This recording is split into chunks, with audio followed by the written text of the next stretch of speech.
Where your treasure is, there will your heart be also. God has hidden unlimited treasures in His Word. Every time we open it, we can discover a new treasure, or admire an old one. What will we find today? Let's dig in. Here's Carla Early with Treasure Hunt in the Word. As an interpreter for the deaf in the community, I sit in doctors' offices a lot, sometimes for hours. My favorite waiting rooms have their televisions that always have house remodel shows.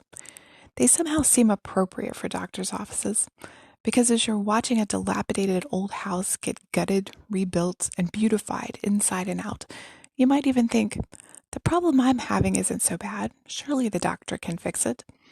At least that seems to be the idea. But lately I've been looking at those remodel shows in a different light. God showed me that Christians are His remodel show, here for the world to see. Sometimes what He starts out with is pretty bad off. In fact, other people would take one look at it and say, no way that one can be saved. Too much structural damage. It would cost more than it's worth to fix that one up. But since God has already paid the price of His Son on the cross, He's not seeing people as price tags. He's seeing them for what He can make them into.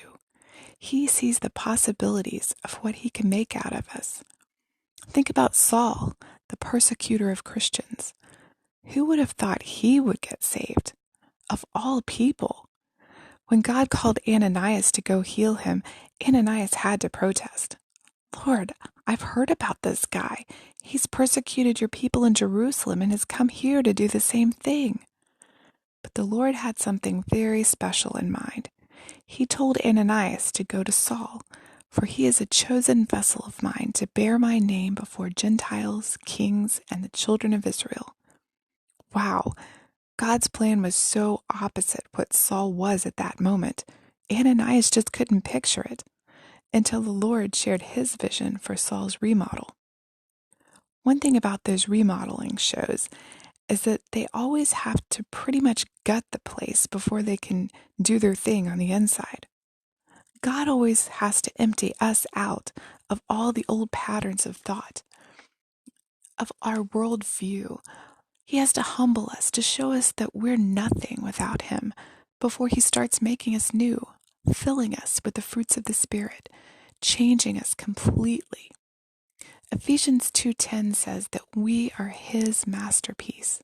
He takes the time to do things right, and He doesn't do it all the same way either. 1 Corinthians 12:6 says, there are different kinds of working, but in all of them, it's the same God at work. Unlike the people remodeling houses on TV, though, God doesn't remodel us to please other people. He does it for His pleasure. Philippians 2:13 says, for it is God who is at work in you, both to will and to work for His good pleasure. He changes us to please Him only. And what pleases Him? It's us being transformed into His image, becoming more like Christ.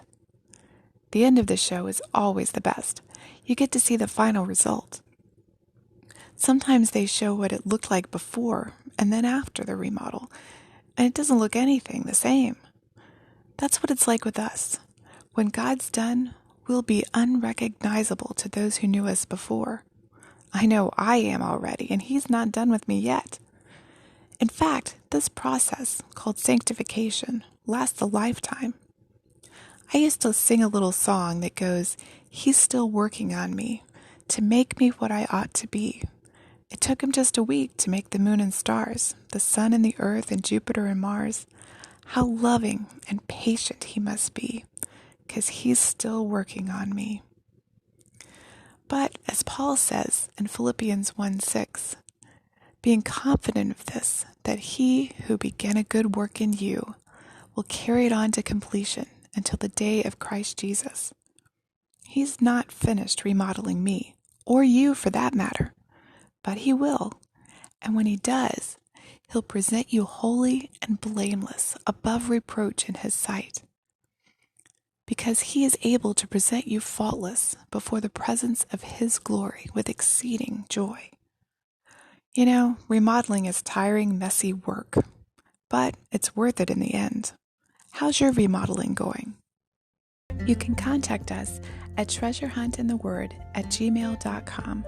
You can listen to other episodes on our website, which you'll find in the description below. I'm Carla Early, and thanks for listening. And remember, where your treasure is, there will your heart be also.